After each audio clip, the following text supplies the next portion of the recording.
खुलुमबाय रायजोफोर आंनि बे गोदान इउटुब चेनेल लाइक साफ्रोमखौबो आंनि गोसो गोरबोजों आङो बरायनानै लाग्रोनाय जाबाय। रायजोफोर राजखान्थि दावहा जोबखांनायनि उनाव धोरोमनि दावहा सोमजिनो नागिरबाय नामा जोंनि बर' समाजाव? बिबार बाथौ सिबियारि आरो बोलि बाथौ सिबियारिनि गेजेराव बाथ्रा दान्थे बिदान्थे जालायबाय थानायखौ जोङो बे समाव ससियेल मिडियानि गेजेरजों जोङो नुबोगासिनो दं, नङा होमबा रायजोफोर? बे जाथाया जादों धेमाजि जिल्ला सिमोनसापुरिनि सिङाव थानाय जार्मनबारि होननाय दरसे बर' गामियाव। बे बर' गामियाव नखरसे बोलि बाथौ सिबियारि दङ। बिनि अनगायै बे गामिनि रायजो राजाफ्रा गासैबो बिबार बाथौ सिबियारि गोजा। बै नखरसे बोलि बाथौ सिबियारिया बिबार बाथौ लायैनि थाखायनो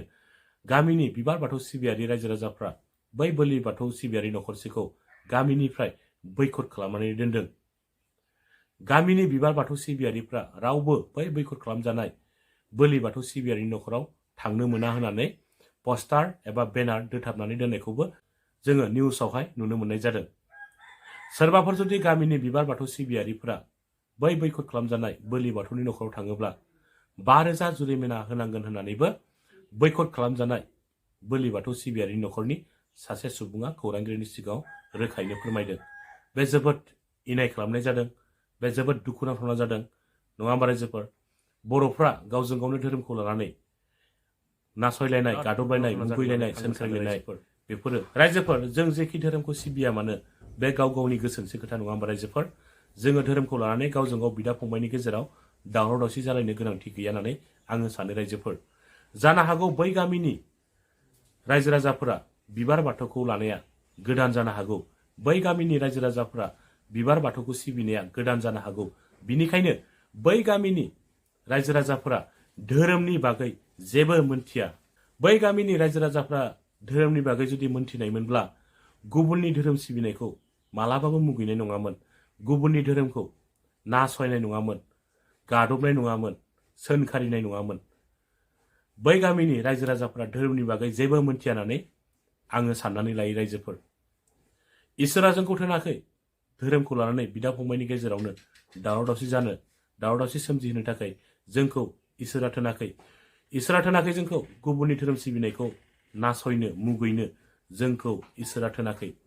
रायजोफोर जाय बायदि मानसिया धोरोमनि बागै जेबो बाथ्रा मोनथिया बै बायदि मानसियासो गुबुननि धोरोम सिबिनायखौ मुगैयो, निन्दा होयो, नासयो, सोंखारियो, रायखोमायो। जाय बायदि मानसिया धोरोमनि बागै मोनथियो बेबायदि मानसिया मालाबाबो गुबुननि धोरोम सिबिनायखौ, गुबुननि धोरोमखौ लानानै जेबो बाथ्रा बुङा। जाय बायदि मानसिया धोरोमनि बागै जेबो मोनथिया, अभं, अहंकार, बैबायदि मानसियासो गुबुननि धोरोम सिबिनायखौ मुगैयो, नासयो, निन्दा खालामो। रायजोफोर आङो बे भिडिअनि गेजेरजों आङो बेखौसो खावलायनो सानदों, धेमाजि जिल्ला बिबार बाथौ सिबियारि गौथुमनि दैदेनगिरि आरो धेमाजि जिल्ला बोलि बाथौ सिबियारि गौथुमनि दैदेनगिरि बिथांमोना बै गामिसिम थांनानै बै गामिनि रायजो राजाफोरखौ थाबैनो बुजायहैनांगौ, जाहाथे उनावहाय बेफोरबायदि जाथाया जोंनि समाजाव जाफिना। बिनिखायनो धेमाजि जिल्ला बिबार बाथौ गौथुमनि दैदेनगिरि आरो धेमाजि जिल्ला बोलि बाथौ गौथुमनि दैदेनगिरि बिथांमोना थाबैनो बै गामिनि रायजो राजाफोरखौ बुजायहैनांगौ। धोरोमखौ लानानै मालाबाबो जोंनि बिदा फंबायनि गेजेराव बेफोरबायदि गावजों गावनो नासयलायनाय, गादबलायनाय बायदि बायदि जाथायफ्रा जाया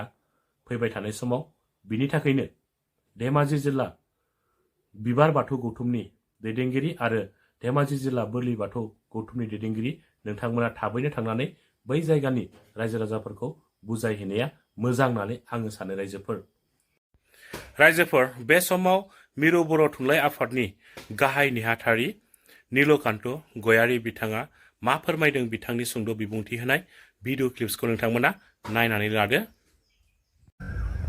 16 खुन्थिया आरो 18 खुन्थिया होननाय, अर्थात 16 खुन्थिया माने बेयो जाहैबाय बोलि बाथौ आरो 18 खुन्थिया माने बे जाबाय फुल बाथौ होननानै बुंदों।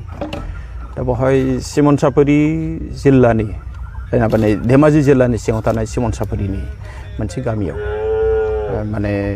बोलि बाथौनि मोनसे न'खरखौ लानानै माखासे समाजनि माने मानसिफ्रा बिथांमोनखौ बयख' खालामदों, मादों होननाय बाथ्रा ओंखारदों। दा बेखौ माने समाजारि बिजोङाव नुबाय थादों खोब भाइरेल जादों दा बाथ्रा जाहैदों मा जों बर' थुनलाइ आफाद हिसाबै जोङो माने धोरोमारि जि खामानि बा सिन्था सरसा बेवहाय जों हाबनो हाया अब्लाबो माखासे जिनाखि जोंहा ससियेल मिडियायाव जों नुनो मोनबाय जे बर' थुनलाइ आफादा मा खालामनानै थादों बर'नि माहारि आफादफ्रा मा खालामदों मानो हाबसनाखै बे रोखोमनि खोथाफ्रा ओंखारदों दा बेखायनो आं दिनै नैबे समाव नोंथांनि नैबे चेनेलनि गेजेरजों नोंथांमोननि चेनेलनि गेजेरजों बेखौ बुंनो लुबैदों जोंनि बर' थुनलाइ आफादनि थाखाय जोंनि गासैबो धोरोम जेखि धोरोमाव थाया मानो बिथांमोना गासैबो बर' फिसा गासैबो धोरोमखौ मान होनाया बर' थुनलाइ आफादनि मोनसे धोरोम आरो बर' थुनलाइ आफादनि दैदेनगिरि हिसाबै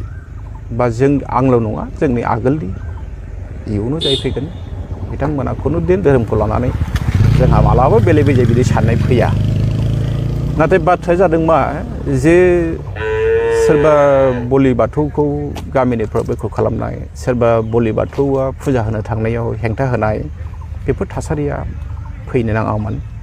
आरो थिग बे रोखोमनि जायफोर हेंथा होग्रा बिथांमोनाबो साननाया मोजांमोन बेखौ रायलायनानै फोजोबनो हायो आसलते दा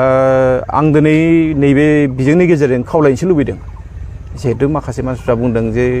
बर' थुनलाइ आफादा बेवहाय हाबनांगौ दुलाराय बर' फरायसा आफादा बेवहाय हाबनांगौ दा जोङो थोंजोङै हाबालासिनो जों दिनै खावलायनो लुबैदों जिहेतु जोंहा गोबां दैदेनगिरि बिथांमोन दङ बोलि बाथौनि दैदेनगिरि बिथांमोन दं जोंहा फुल बाथौनि दैदेनगिरि बिथांमोन दं बिथांमोना सावरायनायनि गेजेरजों बेफोर जेंनाखौ फोजोबनो हायो जिखुनु जेंनायानो सावरायनानै फोजोबनो हानायनि लामायाव दङ आं दिनै फुङावनो जोंहा बोलि बाथौनि गाहाय नेहाथारि आं बिथांजों सावरायदों आरो लोगोसे फुल बाथौनि गाहाय नेहाथारि बिथांजोंबो आं सावरायहरदों गासैबो खोथाखौ आं बुंदों जे बेफोरबायदि जाथाया जानो नाङामोन मानोना जोंनि बर'फ्रा बेसेबां दं मोजोमसे जोंना धोरोमखौ लानानै जों मालाबाबो खुनु गोनो गोथो सानलायनो नाङा बर' थुनलाइ आफादा जों मालाबाबो बेखौ लुबैया जों जेब्लायबो गासैबो बर'खौ लानानै जों खौसे थानायखौसो जों लुबैयो आरो जुदि बिथांमोना सावरायनायाव माबाफोर जुदि मोननैजों थोंजोङै जुदि बिथांमोना उसुबिदा जादोंब्ला जेंना नुजादोंब्ला बिथांमोना जुदि जोंखौ बुङोबा जों हाबसननानै जों रायलायनायावबो जों रेडि जुदि बिथांमोना लुबैयोबासो खिन्थु बिथांमोना लुबैयाबा जों बेवहाय हाबसननो गोसो गैया नाथाय खोथाया स्पस्त जे बर' थुनलाइ आफादनि थाखाय गासैबो बर'नि जेसेबां धोरोम दं बा जायफोर बर'फ्रा जिखि धोरोमाव थाया मानो गासैबो बर' फिसा जों रावबो जोंनि बर' हारिखौ नैबे मोजां बे गाज्रिसिन बर' थुनलाइ आफादा जों मालाबाबो बेबायदि बुंनो लुबैयाखै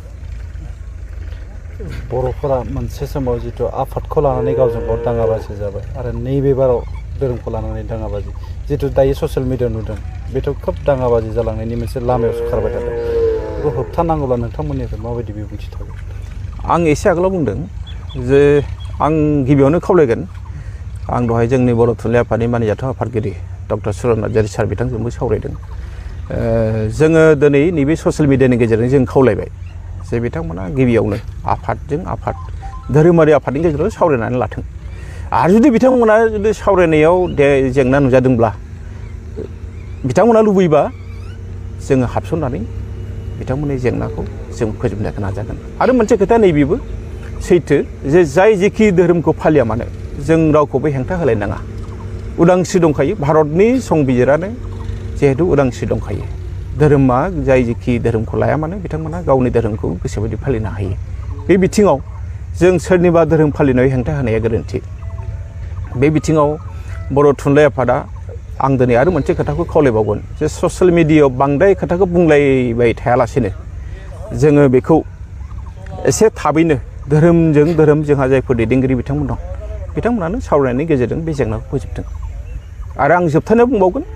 जे बिथांमोना लुबैयोब्ला जों हाबसननोबो थागथियारि जों हाबसननानैबाबो बे जेंनाखौ फोजोबगोन जों बेखौ देरनायखौ लुबैयाखै